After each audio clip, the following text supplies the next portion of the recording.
What would you do if a street performer started acting out your most private moments in public?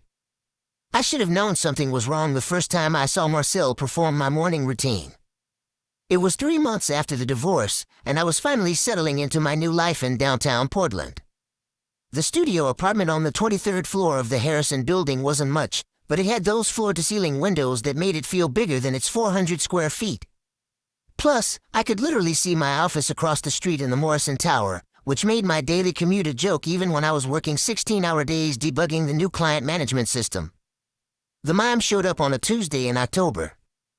I noticed him from my desk during a coffee break, this pale figure in traditional white face paint and black clothing, performing for the lunch crowd gathered around the small plaza between our buildings. Nothing unusual about that. Portland's always had its share of street performers, and this guy seemed talented enough. He was doing the classic invisible botch routine, pressing his palms against unseen walls with that exaggerated precision that makes you believe the barriers are really there.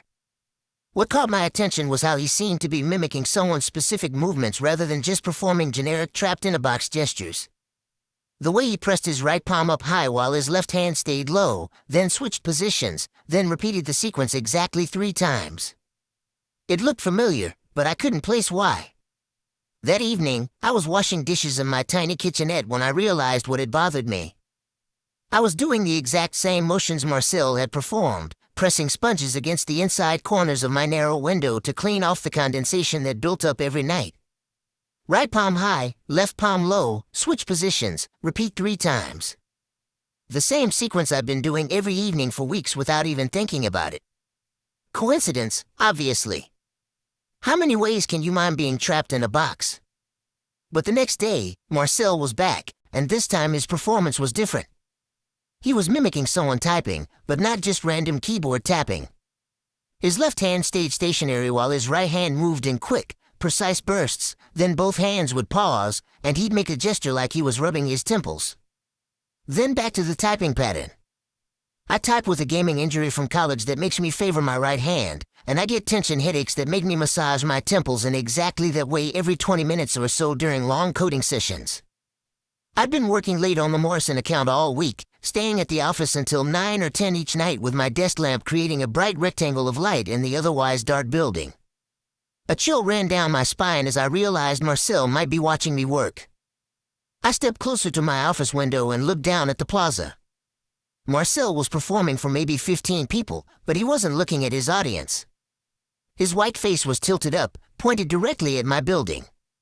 When our eyes met across the distance, he smiled that unsettling mime smile and gave me a small wave. Then he started tapping again, favoring his right hand, rubbing his temples. That night, I closed my apartment blinds for the first time since moving in. The next morning, I watched Marcel from behind the slats. He was performing a new routine, one that made my stomach drop. He was pretending to close invisible blinds, fumbling with the cord mechanism, getting frustrated when they wouldn't close completely. Then he'd peek through the slats, shield his eyes from imaginary bright lights, and repeat the whole sequence. Exactly what I'd done the night before when I couldn't figure out how to work the unfamiliar blind system in my new apartment. I called in sick and spent the day researching Marcel online. Portland has a small enough street performer community that I figured someone would have posted about him, but I found nothing. No social media profiles, no mention in local arts blogs, no permits filed with the city. It was like he didn't exist outside of that plaza. But he was there every day now, always performing between noon and 6 p.m., always with a growing audience. And his routines were becoming more specific, more personal. He mimed eating cereal while reading something, tilting the invisible bowl at the exact angle I used to catch the last drops of milk.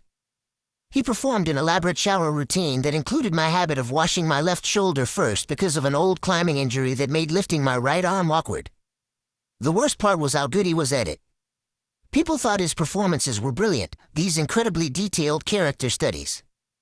I heard office workers talking about him in the elevator. That mime guy is amazing. Did you see him pretend to argue with someone on the phone yesterday? The way he captured that specific kind of frustration, like when you're trying to be professional but you're actually furious. They were talking about the call I'd had with my ex-wife's lawyer about the final property division. A call I'd taken in my apartment, pacing back and forth in front of those huge windows, trying to keep my voice level while I wanted to scream about the unfairness of losing half my retirement savings. Marcel had somehow watched me have a private breakdown and turned it into entertainment. I started working from home, but even with the blinds closed, I felt exposed. Every few hours I'd peek through the slats, and Marcel would be down there, performing some new routine that felt like a violation of my privacy. He mimed brushing teeth while looking in a mirror, checking his profile from different angles with the self-conscious vanity of someone who'd recently been told they were gaining weight. That had been me 2 nights ago, standing in my bathroom after my ex-wife mentioned during our property call that I looked healthier now, which we both knew was code for fatter. He performed elaborate routines of someone ordering takeout, having conversations with delivery drivers, eating alone while watching something on a laptop. Always capturing not just the actions, but the emotional undertones. The loneliness. The way I'd been living since the divorce. After a week of this, I decided to confront him. I waited until his usual break time and went down to the plaza. Up close, Marcel was even more unsettling. His white face paint was perfect, professionally applied, and his black outfit was expensive looking, not the cheap costume you'd expect from a street performer. He was sitting on a small folding chair next to a collection of props that included what looked like several large camera cases disguised as magic trick boxes. "Nice performances," I said, trying to keep my voice casual. Marcel tilted his head and smiled that painted smile. He didn't break character, didn't speak, but he reached into one of his prop boxes and pulled out a small mirror, which he held up so I could see my reflection. In the mirror, I watched myself having this conversation, but Marcel was miming my side of it. He was copying my posture, my facial expressions, the way I shifted my weight from foot to foot when I was nervous. It was like watching myself from outside my body. "How long have you been watching me?" I asked, but Marcel just kept mirroring my movements in the reflection. Then he put the mirror away and started a new performance. He mimed walking upstairs, fumbling with keys, opening a door. But he was doing it with the specific awkwardness of someone who'd been drinking, someone trying to appear sober while clearly not being sober. He performed opening a refrigerator, looking for something, then mimed drinking straight from a bottle. That had been me last Thursday night, after I'd met with the divorce lawyers. I'd bought a bottle of wine on the way home and ended up finishing the whole thing while standing in my kitchen, drinking straight from the bottle because I didn't want to dirty a glass. I thought I'd been alone, private, invisible. But Marcel had seen it all. "Stop," I said, but my voice came out shaky. Marcel's performance shifted. Now he was miming someone saying stop, but he was exaggerating it, making it look pathetic and desperate. He was showing the audience how I sounded, how I looked, standing there pleading with a street performer. The crowd was laughing. They thought it was part of the show. I walked away, but I could feel Marcel's painted eyes following me. That night, I covered every window in my apartment with sheets and towels. I felt ridiculous, but I couldn't stand the idea of being watched anymore. I researched surveillance laws, tried to figure out if there was anything illegal about what Marcel was doing, but he was performing in a public space and my apartment windows faced a public street. As long as he wasn't trespassing or using telescopic equipment, there wasn't much I could do. But I was pretty sure he was using telescopic equipment. The next day, I set up my own camera in my office window, pointing down at the plaza. I wanted to get evidence of Marcel's surveillance setup, maybe catch him adjusting telephoto lenses or doing something obviously illegal. What I captured instead was much worse. Marcel wasn't working alone. During his lunch breaks, other performers would approach his prop setup. A juggler would examine one of the camera cases. A woman dressed as a living statue would look through what appeared to be a spotting scope. A guy doing card tricks would point up at my building while showing Marcel something on a tablet. They were coordinating, sharing information. I was being watched by an entire network of street performers who were somehow working together to document my life. Over the next week, I started noticing other performers around the city who seemed to be performing routines that felt specifically targeted. A breakdancer outside the grocery store I used was incorporating moves that looked like someone stumbling while carrying heavy bags, which had happened to me just days before. A guitar player near my bank was singing lyrics that referenced being divorced, being alone, working late nights in tall buildings. They were everywhere. And they were all performing pieces of my life. I started documenting everything, taking photos and videos, building a case that I could take to the police. But every time I tried to explain the situation to someone, it sounded insane. A network of street performers spying on me to use my daily activities as performance art. How could I prove that without sounding paranoid and delusional? Then Marcel's performances started getting predictive. On a Wednesday morning, I watched him perform a routine where he mimed receiving bad news over the phone, checking his watch repeatedly, then rushing to pack invisible items into a suitcase. That afternoon, I got a call that my father had been hospitalized after a minor heart attack. I spent the evening frantically packing to drive to Seattle. Marcel had somehow known before I did. 2 days later, he mimed having car trouble, pretending to change a flat tire in the rain while looking frustrated and defeated. The next morning, my tire blew out in a rainstorm on Highway 5, and I spent 40 minutes on the side of the road in exactly the same pose Marcel had performed. It was like he wasn't just watching my life anymore. He was predicting it. Or worse, controlling it. I became obsessed with figuring out how they were doing it. I hired a private investigator to look into Marcel's identity, but she came back with nothing. No real name, no address, no background. It was like he appeared in that plaza every day and then vanished into nothing. I set up more cameras, trying to follow the performers when they left their posts. But they seemed to know they were being watched. They'd disappear into crowds, duck into buildings that turned out to have back exits, or simply vanish when I looked away for a few seconds. The only consistent thing was Marcel's daily performances, which were becoming more elaborate and more invasive. He started acting out scenes that could only have been captured with audio surveillance. Miming phone conversations where he'd gesture in ways that matched the rhythm of my actual speech patterns. Performing arguments I'd had with customer service representatives, complete with the specific gestures I made when I was frustrated but trying to stay polite. But the worst performance was the one where he mimed being watched. Marcel stood in the center of his usual space and began acting out someone setting up cameras, adjusting angles, hiding behind curtains to spy on others.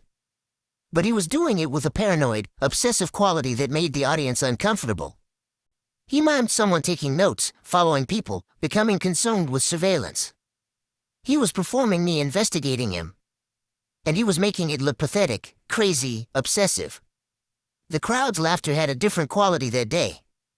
Less appreciation for artistry, more the uncomfortable laughter you give when someone's behavior crosses the line into mental illness.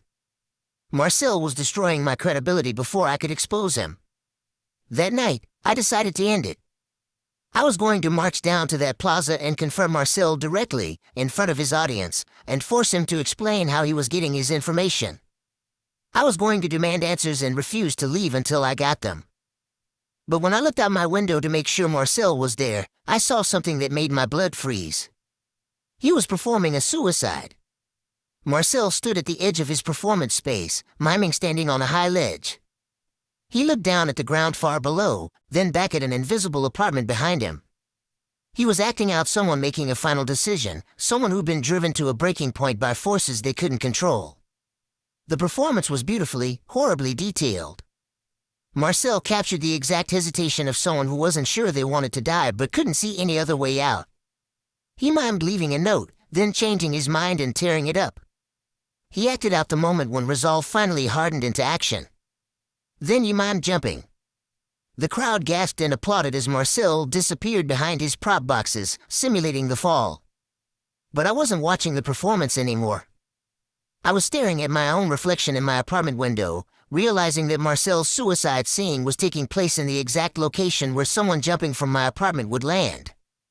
He wasn't just predicting my future. He was planning it.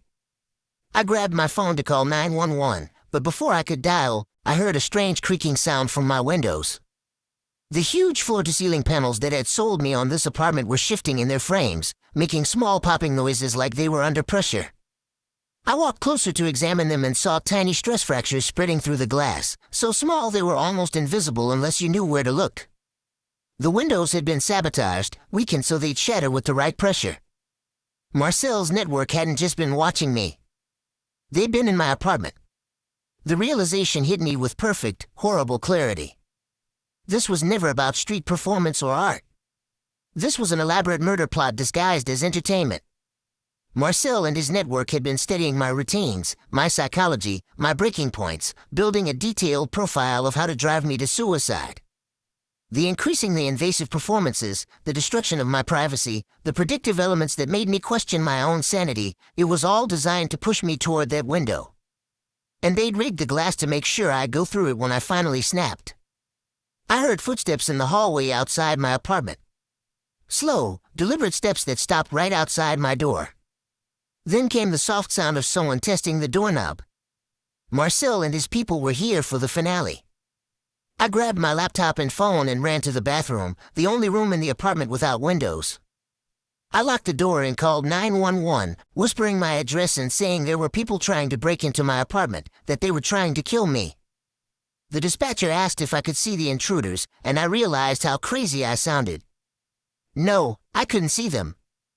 No, they hadn't actually threatened me directly. Yes, I was sure they wanted to hurt me, but it was because of their street performances and the way they'd been watching me.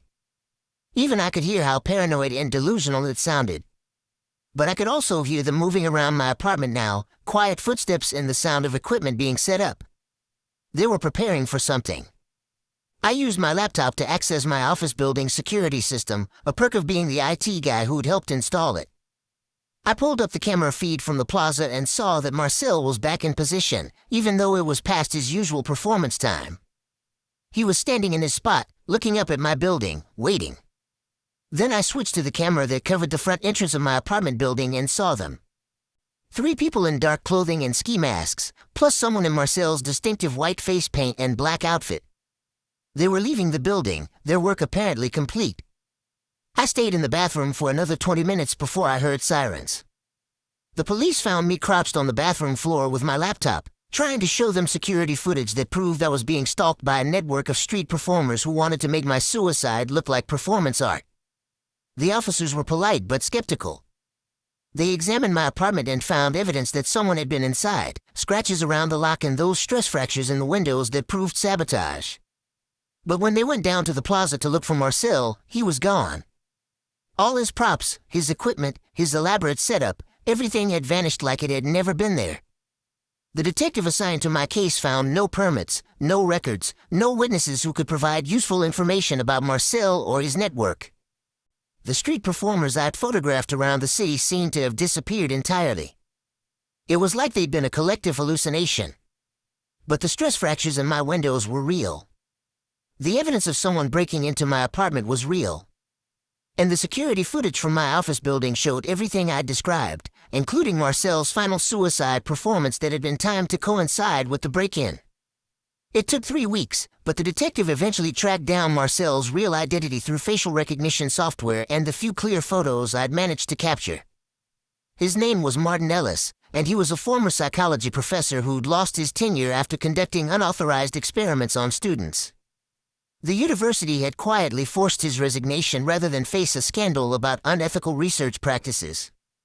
Martin had been using street performance as cover for what the district attorney eventually called an elaborate psychological torture campaign designed to induce suicidal ideation in targeted victims.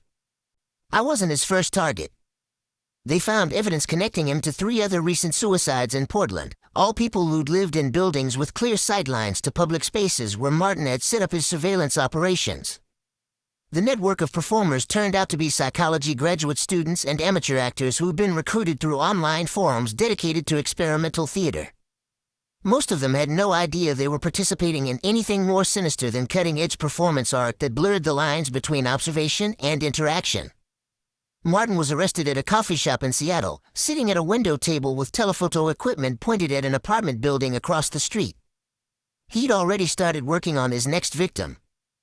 The trial was a media sensation. The prosecution presented evidence of an elaborate conspiracy to commit murder through psychological manipulation, while the defense argued that Martin was conducting legitimate artistic research and that his targets had been free to simply ignore the performances or move away from the observation areas. The jury took 6 hours to find Martin guilty on 3 counts of murder and 1 count of attempted murder. He was sentenced to life in prison without the possibility of parole. I moved to a different city, bought a house with no tall buildings nearby, and started seeing a therapist who specializes in stalking victims. It's been 2 years since Marcel's final performance, and I still can't live anywhere with large windows. I still check for stress fractures in glass, still notice street performers a little too carefully, still feel watched sometimes even when I'm completely alone. But I'm alive. And Martin Ellis is in a cell where the only performance he can give is to the concrete walls and steel bars that will contain him for the rest of his life. Sometimes I wonder about his other victims, the ones who went through their windows before anyone understood what was happening to them. Whether they spent their final moments realizing they'd been turned into entertainment, that their private desperation had become someone else's twisted art project. I think about them whenever I see street performers now, and I make sure to look for the signs. The two specific routines, the surveillance equipment disguised as props, the coordinated movements between different performers in different locations. Because Marcel wasn't the only psychology professor who lost his job for unethical research. And street performance is still the perfect cover for watching people who think they're safely invisible behind their own windows. I keep a detailed journal now, documenting any performer who seems to pay too much attention to the buildings around them, any routine that feels too personal or predictive. I send reports to local police departments and district attorneys, making sure they know what to look for. Marcel thought he was creating the perfect crime, but he actually created the perfect warning system. Now there are people watching the watchers, making sure no one else gets turned into a performance that ends with broken glass and a long fall. The mime is in his invisible box now, and this time, the walls are real.